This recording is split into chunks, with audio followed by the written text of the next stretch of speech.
नमस्कार, स्वागत है आपका डॉक्टर साहिब में और मैं हूं आपके साथ सौम्या राठी।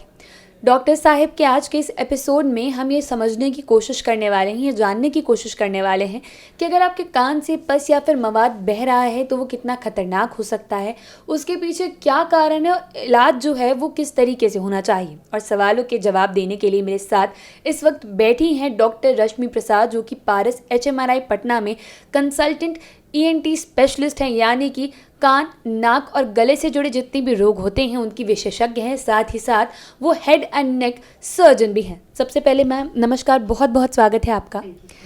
कान से मवाद आने की समस्या जो है काफ़ी ज़्यादा आम है।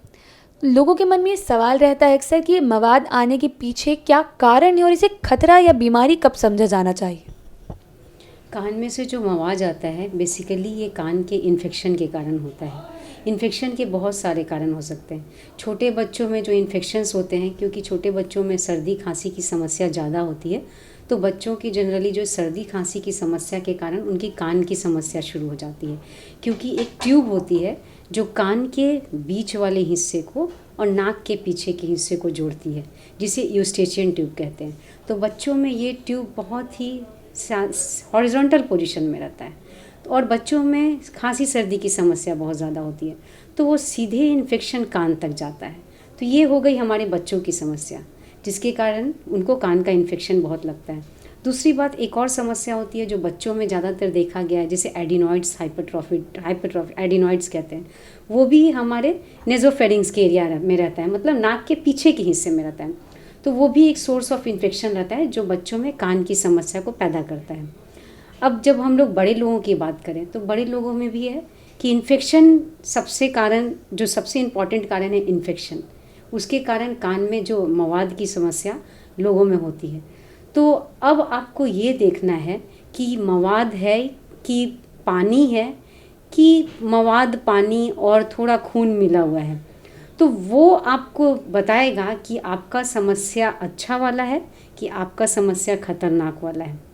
अगर आपके कान से पानी टाइप का आ रहा है, चिपचिपा पानी आ रहा है, तो आप इसको एंटीबायोटिक्स और कान के ड्रॉप से कंट्रोल कर सकते हैं, और ये उतनी समस्या की बात नहीं है।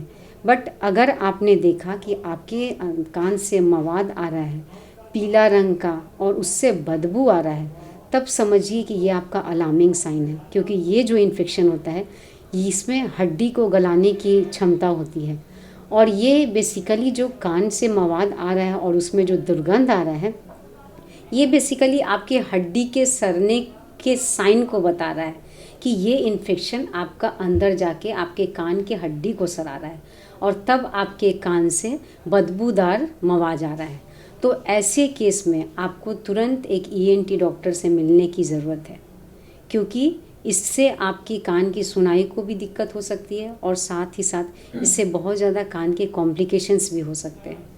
अक्सर ये देखा गया है कि कान से मवाद आता है या फिर पानी आता है तो लोग उसे नॉर्मल चीज़ समझकर टाल देते हैं। जब तक समस्या बहुत ज़्यादा गंभीर नहीं हो जाती तब तक डॉक्टर के पास जाने के बारे में सोचते तक नहीं है। तो ये लापरवाही कितनी खतरनाक साबित हो सकती है। नहीं, ये लापरवाही तो खतरनाक साबित हो सकती है। अगर आपके कान से मवाद आ रहा है और उसमें दुर्गंध है, तो जैसा कि मैंने कहा कि ये एक अलार्मिंग साइन है कि आपके कान की हड्डी अंदर की सड़ रही है। क्योंकि ये बदबू बेसिकली वो हड्डी के सड़ने से जो बैक्टीरिया एनारोबिक्स जो बेसिकली होते हैं वो ग्रो कर रहे हैं, और ये एक अलार्मिंग साइन है। क्योंकि क्या हो सकता है ना कि इससे आपके कान के फिर कॉम्प्लिकेशन शुरू हो सकते हैं, क्योंकि कान के अंदर से ब्रेन नज़दीक रहता है। तो यहाँ तक कि आपको ये समझ में आना चाहिए कि ये कान का एक छोटा सा इन्फेक्शन आपके ब्रेन तक जा सकता है। तो ऐसे केस में अगर आपके कान से बदबूदार मवाद आता है तो आपको जितनी जल्दी हो सके ENT डॉक्टर से कंसल्ट करना चाहिए। अब एक आखिरी सवाल मैं यही जानना चाहूँगी कि इस समस्या के लिए इलाज क्या दिया जाता है।